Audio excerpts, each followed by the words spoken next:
Halo Sobat Setia Tian Studio, kembali lagi kita mengupas tuntas alur cerita sinetron kesayangan kita, Jejak Duka Diandra, yang hari ini benar-benar menguras emosi dan air mata. Tanpa berlama-lama, mari kita masuk ke inti ceritanya.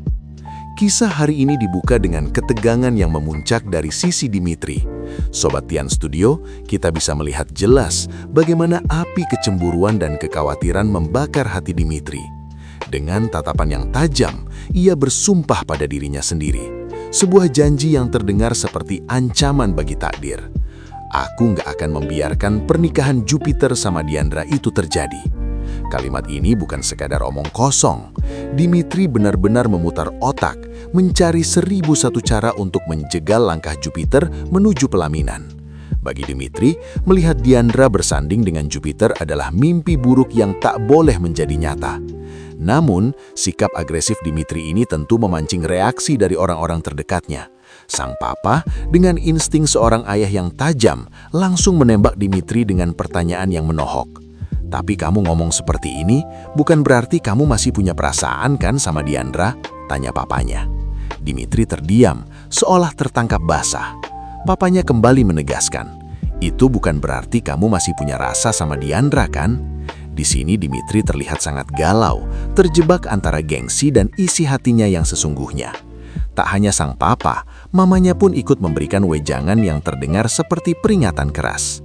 "Ingat Dim," ucap mamanya lembut namun tegas, "garis antara benci sama cinta itu tipis. Terlalu benci sama orang itu juga nggak bagus." Kedua orang tuanya jelas curiga. Mereka bisa melihat bahwa obsesi Dimitri untuk menggagalkan pernikahan ini jangan-jangan bersumber dari sisa-sisa cinta yang masih membara di hatinya. Dan Dimitri, yang sudah buntu, hanya bisa memohon petunjuk dengan putus asa. "Tolong kasih tahu aku, apa yang harus aku lakuin?" Sementara Dimitri bergulat dengan batinnya, di tempat lain kita disuguhkan pemandangan yang tak karah menyayat hati. Jordan, sosok yang selama ini tegar, terlihat hancur lebur di hadapan Diandra. Jordan sampai memohon-mohon, merendahkan egonya, meminta agar Diandra membatalkan pernikahannya dengan Jupiter. "Please jangan," ucap Jordan dengan suara bergetar. Dia terus mendesak, "Gimana caranya supaya aku bisa membatalkan pernikahanmu dengan Jupiter?" Melihat Jordan yang begitu rapuh membuat Diandra semakin bingung dan galau. Dan tanpa mereka sadari, percakapan pilu ini didengar oleh mamanya Jordan. Sang mama terlihat campur aduk perasaannya, merasa miris melihat putranya begitu berharap pada wanita yang sepertinya sudah tak bisa digapai. Namun, Sobat Tian Studio, akhirnya alasan besar di balik semua ini terkuak. Jordan akhirnya mengetahui kebenaran pahit itu. Alasan Diandra bersikeras menikahi Jupiter hanyalah satu. Jupiter bersedia mendonorkan sumsum tulang belakangnya untuk menyelamatkan nyawa Freya. Fakta ini juga akhirnya sampai ke telinga Dimitri langsung dari mulut Diandra. Mendengar hal itu, Dimitri terhenyak. Setelah berpikir panjang dan merenung, Dimitri akhirnya mengambil keputusan besar. Dia bertekad untuk menjadi pendonor sumsum tulang belakang bagi Freya demi menggagalkan ketergantungan Diandra pada Jupiter. Kini, mari kita beralih ke momen yang seharusnya membahagiakan namun terasa hampa. Terlihat Diandra yang begitu cantik sedang mencoba gaun pengantin bersama Jupiter. Saat Diandra keluar dari ruang ganti, Jupiter tampak terpanah. Matanya tak berkedip melihat kecantikan Diandra. "Kamu selalu cantik pakai baju mana aja," puji Jupiter tulus. Diandra tersenyum sipu, namun Sobat Tian Studio, kita bisa melihat mata Diandra yang menyiratkan kesedihan. Di balik senyum itu, hatinya gelusah. Dia melakukan semua sandiwara ini hanya demi keselamatan Freya, putri tercintanya. Tak lama kemudian, Freya kecil muncul. Dia juga sedang mencoba baju untuk hari pernikahan bundanya. Dengan polos, Freya bertanya, "Freya cantik nggak?" Tentu saja Diandra memujinya. "Freya cantik dong, siapa dulu bundanya?" Namun momen manis itu berubah menjadi tragedi kecil yang memilukan. Saat Diandra mengelus rambut Freya, gumpalan rambut Freya rontok di tangan Diandra. Freya yang melihat itu langsung menangis histeris. Dia merengek takut menjadi botak di hari pernikahan bundanya. "Nanti Freya nggak cantik dong," tangisnya. Hati ibu mana yang tidak hancur melihat ini? Dengan lembut Diandra menenangkan anaknya. Kecantikan sesungguhnya itu ada di sini, di dalam hati dan di hadapan orang tersayang. Freya tetap cantik di mata bunda. Di sini Jupiter menunjukkan sisi kebapaannya. Dia berusaha menghibur Freya dengan cara yang unik. Jordan bercerita kalau dulu dia juga pernah botak karena kutuan. Mendengar itu, tangis Freya berhenti dan berubah menjadi tawa. Suasana yang tadinya sedih berubah menjadi cair dan renyah. Jordan bahkan mempraktikkan gayanya memakai blangkon untuk menutup kepala botak, membuat Freya tertawa lepas. Jordan berpesan, yang terpenting adalah percaya diri. Botak itu nggak apa-apa, Freya tetap cantik. Diandra tersenyum lega melihat putrinya bisa tertawa lagi, sambil dalam hati berdoa agar Tuhan tidak mengambil apapun lagi dari Freya. Namun, ketenangan itu tidak berlangsung lama. Tiba-tiba, Dimitri muncul di butik tersebut. Suasana langsung berubah tegang. Jupiter jelas tidak suka melihat Dimitri, merasa dikuntit. Tapi Dimitri beralasan dia hanya ingin mengembalikan baju prewedding yang kemarin dipinjam. Saat Dimitri melihat rambut rontok di tangan Freya, dia langsung paham kondisi anak itu. Terjadi perdebatan sengit ketika Jupiter menyindir bahwa laki-laki tidak suka perempuan botak.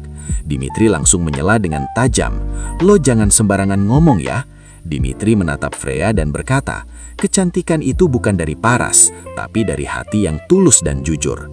Kata-kata ini seolah menjadi sindiran keras untuk Diandra yang dianggapnya tidak jujur dengan perasaannya. Jupiter yang panas langsung mengusir Dimitri. "Ngapain juga kamu di sini?" Dalam hatinya, Dimitri semakin yakin bahwa dia harus menyelamatkan Diandra dan Freya dari Jupiter, mengingat masa lalu yang kelam. Drama berlanjut saat Diandra mencoba gaun pengantin kedua yang lebih elegan.